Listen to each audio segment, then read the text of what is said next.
আমাদের কাছে মূল প্রেরণার উৎস কবি কাজী নজরুল ইসলাম। তার অমর সৃষ্টি যতদিন বেঁচে আছে এদেশের মানুষকে কখনোই মাথা নত করতে দেবে না। যারা আন্দোলন সংগ্রাম গণতন্ত্র এবং স্বাধীনতা যুদ্ধ থেকে শুরু করে এই পর্যন্ত মানুষের পক্ষে জনগণের পক্ষে যারা দাঁড়িয়েছেন তারাই হচ্ছেন কবি কাজী নজরুল ইসলামের সার্থক উত্তরসূরি। সেই তার লেখা কবিতা গান এবং তার সৃষ্টির মধ্যে দিয়ে যে চেতনা তিনি গোটা জাতিকে দিয়েছেন সেই চেতনাকে ধারণ করেই আমরা আমাদের প্রিয় নেত্রী দেশনেত্রী বেগম খালেদা জিয়া এবং আমাদের দলের নেতা ভারপ্রাপ্ত চেয়ারম্যান তিনি সংগ্রাম পরিচালনা করেছেন এবং জুলাই আগস্টের আন্দোলনে যার চূড়ান্ত বহিঃপ্রকাশ হয়েছে।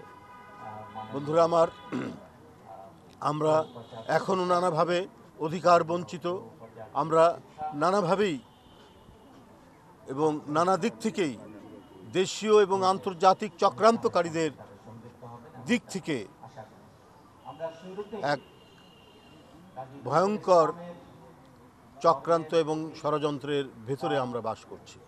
আমাদের যে চূড়ান্ত লক্ষ্যের জন্য আন্দোলন গণতন্ত্র এখনও সেটি প্রতিষ্ঠা পায়নি, তবে আমাদের বিশ্বাস অতি তাড়াতাড়ি রমজানের পূর্বেই একটি অবাধ সুষ্ঠু নির্বাচন অনুষ্ঠিত হবে এবং সেই নির্বাচনে এদেশের ভোটাররা দীর্ঘ 15.5 বছর 16 বছর যে ভোট দিতে পারেনি সেই ভোট তারা দিতে পারবে।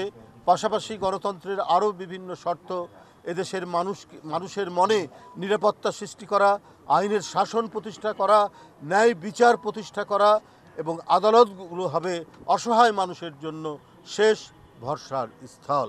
আমাদের সেই রকম একটি সমাজ, উন্নততর গণতান্ত্রিক সমাজ প্রতিষ্ঠার লক্ষ্যেই আমাদের এগিয়ে যেতে হবে এবং তার মূল প্রেরণাই হচ্ছে আমাদের জাতীয় কবি কাজী নজরুল ইসলামের লেখা অমর গান, কবিতা এবং বিভিন্ন লেখনী।